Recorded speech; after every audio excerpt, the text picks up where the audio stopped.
శుక్లాంబరధరం విష్ణుం శశివర్ణం చతుర్భుజం ప్రసన్నవదనం ధ్యాయేత్ సర్వవిఘ్నోపశాంతయే. ఓం గం గణపతయే నమః. ఓం శ్రీ మాత్రే నమః. ఓం శ్రీ గురుభ్యో నమో నమః. మా ఆది అస్సాలను చూస్తున్నటువంటి మీ అందరికీ పేరు పేరున నా హృదయపూర్వక నమస్కారాలు. నేను మీ డాక్టర్ వాడ్రి ఆదినారాయణరావు. ఇప్పుడు మనం ఆగస్ట్ 23వ తారీఖు నుండి 29 అంటే 23rd ఆగస్ట్ 2026 నుండి 29th ఆగస్ట్ 2026 వరకు కూడా ప్లానెటరీ పొజిషన్ ఎలా ఉంది అంటే 12 రాశుల వరకు ఎలా ఉంటుంది, ప్లానెట్స్ ఇచ్చే పొజిషన్ కాదు, ప్లానెట్స్ ఇచ్చే ప్రభావం ఎలా ఉంటుందో తెలుసుకుందామండి. అసలు గ్రహాలు ఏ రాశిలో ఉన్నాయో ఒక్క నిమిషంలో తెలుసుకుందాం. మిథున రాశిలో కుజుడు, కర్కాటక రాశిలో ఉచ్చస్థితిలో ఉన్నటువంటి గురుడు, రవి బుధ కేతువులు అంటే రవి బుధులు సింహరాశిలో ఉండడం వలన బుధ యోగం ఇస్తారు, అది ఒక పాయింటే. కేతువుడే కలిసి ఉన్నాడు. శుక్రుడు కన్యారాశి నీచలో ఉంటాడు. రాహువు కుంభరాశిలోను, శనీశ్వరుడు వక్రగతిలో మీనంలోనూ ఉన్నాడు. ఈ ప్లానెటరీ పొజిషన్ అంటే ఇప్పుడు మనం 12 రాశుల గురించి తెలుసుకుందాం. 12 రాశుల్లో మొట్టమొదటిది మేషరాశి. మేషరాశి వారికి 3వ భావంలోనే కుజుడు ఉండడం ఒక గొప్ప అదృష్టం అండి. అంతేకాకుండా ఒక విధంగా చెప్పాలంటే ఫైనాన్షియల్గా కానీ కుటుంబ పరంగా కానీ కొద్దిగా చిన్న చిన్న ఇబ్బందులు పడడానికి అవకాశం ఉంది శనీశ్వరుడు చూడడం వలన. కానీ సెకండ్ హౌస్ లార్డ్ అనేటువంటి కుజుడు శుక్రుడు మాత్రం బ్రహ్మాండంగా బాగున్నాడు. కాకపోతే బాగున్నాడంటే ఆయన నీచలో ఉన్నాడని అర్థం.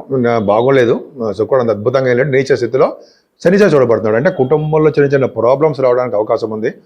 అలాగే ఫైనాన్షియల్గా అంటే ఒక ఆర్థికంగా అనొచ్చు, ధనపరంగా అనొచ్చు, వాళ్ళకి కొద్దిగా ప్రాబ్లమ్స్ ఉంటాయని, చిన్న ప్రాబ్లమ్స్ ఇది ఒక్కటే ఉంది. కుటుంబ పరంగా చాలా ఇబ్బంది పడతారు, బంధువుల్లో కూడా ఇబ్బంది ఉంటుంది. అందుకని మీకు ఆరోగ్య విషయంలో కూడా కొంచెం చిన్న తేడాలు రావడానికి అవకాశం ఉంది. ఏదేమైనా మేషరాశి వాడి కుజుడు బాగున్నాడు. మిథున రాశిలో కుజుడు ఉన్నాడంటే ధైర్యం, అలాగే మీ సోదరమణులకి బాగా డెవలప్మెంట్స్ ఉండడం, వాళ్ళ యొక్క సహాయ సహకారాలు తీసుకోవడము, కమ్యూనికేషన్ స్కిల్స్ బాగా పెంచుకోవడం జరుగుతూ ఉంటుంది. మిథున రాశిలో కుజుడు కూడా ఫారిన్ కంట్రీస్ వెళ్ళడానికి అవకాశం ఉంటుందండి. బహుశా మీరు ఎడ్యుకేషన్ రీత్యా వెళ్ళొచ్చు, మీ పర్సనల్ పనుల రీత్యా కూడా వెళ్ళొచ్చు. కంఫర్టబుల్నెస్ ఎక్కడ ఉందంటే మీకు గురుడు 4వ భావంలో ఉన్నాడు, ఎక్సలెంట్. 4th భావాధిపతి కూడా లాభంలో ఉన్నాడు. ఎందుకంటే 27, 28 తారీఖులో లాభంలో ఉంటాడు అనుకోండి. 27th, 28th మీకు వాహనాలు కొనుక్కోవడం కానీ, అదే ఇళ్ళు కొనుక్కోవడం కానీ, ఇళ్ళు అంటే అపార్ట్మెంట్స్ అని అవ్వచ్చండి. ఇలాగా మీకు బాగుంటుంది. మ్యూజిక్ డైరెక్టర్స్ ఉంటారు చూసారా, మ్యూజిక్లో ఉన్న వాళ్ళు కూడా చాలా బాగుంటుంది. 4th హౌస్లో గురుడు వలన తల్లిగారికి చాలా బాగుంటుంది. ఆర్థికంగా, ఆరోగ్యపరంగా చాలా బాగుంటారు. ఆవిడ మీ మీద ప్రేమానురాగాలు ఎక్కువ ఉంటాయి. ఇంకా చెప్పాలంటే వేళపాటు భోజనాలు చక్కగా చక్కటి భోజన సదుపాయాలు జరుగుతాయి. ఇందా చెప్పినట్టుగానే మీకు సాహిత్య రంగంలో కానీ, సినిమా రంగంలో కానీ 4th భావం బాగుంది కాబట్టి మ్యూజిక్ రంగంలో ఎక్కువ అవకాశాలు ఉంటాయి. అంతేకాకుండా రైతులకి చాలా చక్కని అవకాశాలు ఉండి తీరతాయి. పంచమ స్థానం రవిబుధుల వలన మీ పంచమ స్థానం ఎక్సలెంట్గా ఉందండి. రవిబుధులు ఏంటంటే బుధాదిత్య యోగంలో ఉన్నారు, ఎక్సలెంట్గా ఉందంటే అర్థం ఏంటంటే ఎక్కువగా ఆరోగ్యవంతులుగా ఉండడము. బుధాదిత్య యోగంలో ఉన్నారు కాబట్టి సంపదలు కలిగిన వారుగా ఉంటారు. అంతేకాకుండా అనేక మందిని పోషించేవారుగా కూడా మీరు ఉంటారు. బాగా చాలా చురుకుదనాన్ని కలిగి ఉండడము, రాజస లక్షణాలతో అద్భుతంగా ఉండడానికి అవకాశాలు ఉన్నాయి. దాన గుణం కూడా కలిగి ఉంటారు. ఏదైనా ఆరంభంలో శని శుక్రుడు మంచివాడు కానే కాదు, మీకు ప్రాబ్లమ్స్ క్రియేట్ చేస్తుంటాడు, ఆరోగ్య సమస్యలు కూడా ఇస్తూ ఉంటాడు. వివాహాది వేడుకలు, వివాహ శుభకార్యాలు ఖచ్చితంగా జరుగుతాయి. అంతేకాకుండా కోర్టు సంబంధించిన విషయాల్లో కానీ, లేకపోతే లా రిలేటెడ్ సంబంధించిన విషయాల్లో కానీ మీరు గెలుస్తారు. అలాగే దానగుణం, అలాగే సేవకాజనం, సంపూర్ణ ఆరోగ్యం పర్ఫెక్ట్గా చాలా బాగుంది. వివాహ శుభకార్యాలు బాగా జరుగుతాయండి. విదేశీ పర్యటన ఎక్కువ జరగడానికి అవకాశం ఉంది. గురుడు దశమస్థానం చూడడం వలన ఫైనాన్స్ రంగంలో ఉన్న వారికి బాగా కలిసి వస్తుంది. అంటే విద్యా సంస్థల్లో కానీ, ఫైనాన్స్ అండ్ అకౌంట్స్ సంబంధించిన ఉద్యోగాల్లో ఉన్న వారికి, గవర్నమెంట్ సంబంధించిన ఉద్యోగాల్లో ఉన్న వారికి కూడా చాలా బాగుంటుంది, అదే డౌటే లేదు. అలాగే సాఫ్ట్వేర్ రంగ ఉద్యోగస్తులు కూడా పర్ఫెక్ట్గా ప్రమోషన్స్ రావడం కూడా అవకాశాలు ఎక్కువ ఉన్నాయి.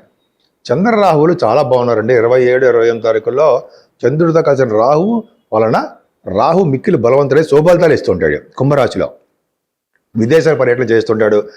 ఆటోమొబైల్ ఇండస్ట్రీస్లో కానీ, ఫార్మా రంగంలో కానీ, సిమెంట్ పరిశ్రమలో కానీ, కోల్ పరిశ్రమలో కానీ, లేదా కొంతమంది సినిమా రంగం ఉంటాం వాళ్ళకి కానీ, లేకపోతే రాజకీయ రంగంలో ఉన్న వారికి కూడా ఈ చంద్ర రాహుల వల్ల బ్రహ్మాండం కలిసి వస్తుంది వాళ్ళకి.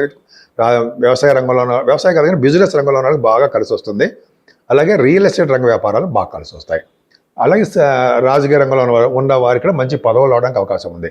ఏదైనా శని వక్రగతి ఉన్నాడు, బాధ కూడా అవుతాడు మీకు. కాబట్టి మీకు బాధ కూడా అవడం వల్ల 12 భావాల శని కూడా అవ్వడం వల్ల వక్రగతిలో ఉండడం వల్ల ఆ శరీర అనారోగ్య సమస్యలు ఉంటాయి. నేను మీ డాక్టర్ వాడ్రే ఆదినారాయణ శర్మ. నేను ఈ జాతకాలు 36 years ఎక్స్పీరియన్స్ ఉందండి. బట్ 2022 నుంచే నేను జాతకాల్లోకి వచ్చాను. ఎందుకంటే నేను సింగరేణి కాలేజ్లో చేశాను 34 years. But at the same time 36 years of experience in astrology కూడా ఉంది నాకు.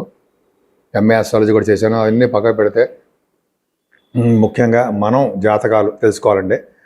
చాలామంది ఇప్పుడు ఏంటంటే నాకు తెలిసిన విషయం ఏంటంటే మోసం చేస్తున్నారండి.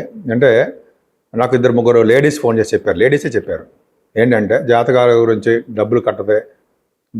వైజాగ్లో ఒక ఆయన కూడా మనిషి ఒక ఆయన కూడా చెప్పారు. ఆయన ఐఐటి స్పెషల్, అంటే ఐఐటి అంటే మీకు తెలుసు కదా, ఖరగ్పూర్లో చేశారు. ఆయన చాలా సీనియర్.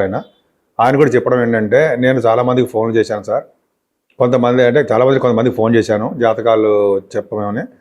వాళ్ళు అంటే డబ్బులు కట్టండి సార్ 4,000 3,000 అని చెప్పి అన్నారు. కట్టాను. మళ్ళీ తర్వాత వాళ్ళు ఫోన్ చేసినా కూడా లిఫ్ట్ చేయట్లేదు. అంత అలా అయిపోయారండి. ఎవరు నమ్మాలో ఎవరు నమ్మకూడదో మాకేం అర్థం కావట్లేదు అని చెప్పి ఆయన నాకు ఫోన్ చేసి నన్ను కూడా నమ్మలే ఆయన.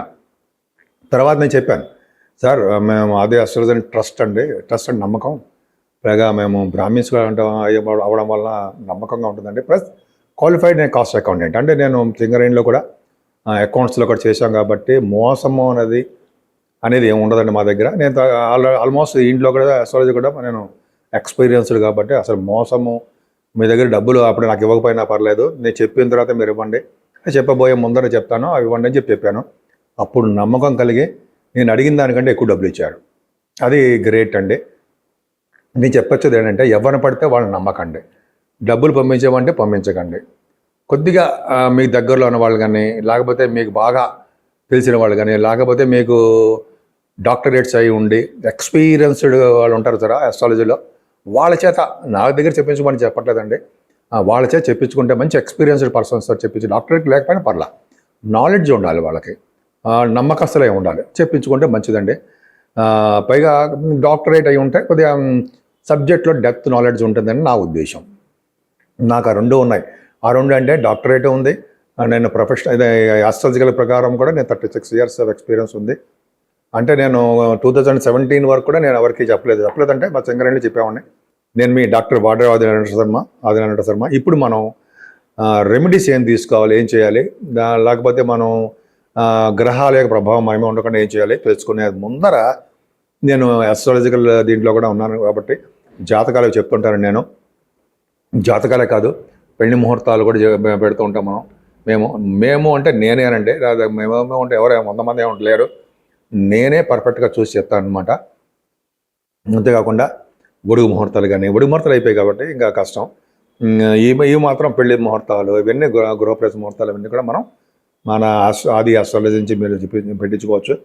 ముఖ్యంగా జాతకాలు చాలామంది అడుగుయేది ఏంటంటే మాకు డేట్ ఆఫ్ బర్త్ లేకపోతే ఎలాగండి అది అంటారు. కానీ డేట్ ఆఫ్ బర్త్ ఉండాలండి, టైమ్ ఆఫ్ బర్త్ ఉండాలి, అలాగే ప్లేస్ ఆఫ్ బర్త్ 4 ఉంటే జరుగుతున్న దశలలో మీకు పర్ఫెక్ట్ రిజల్ట్స్ వచ్చేస్తాయి.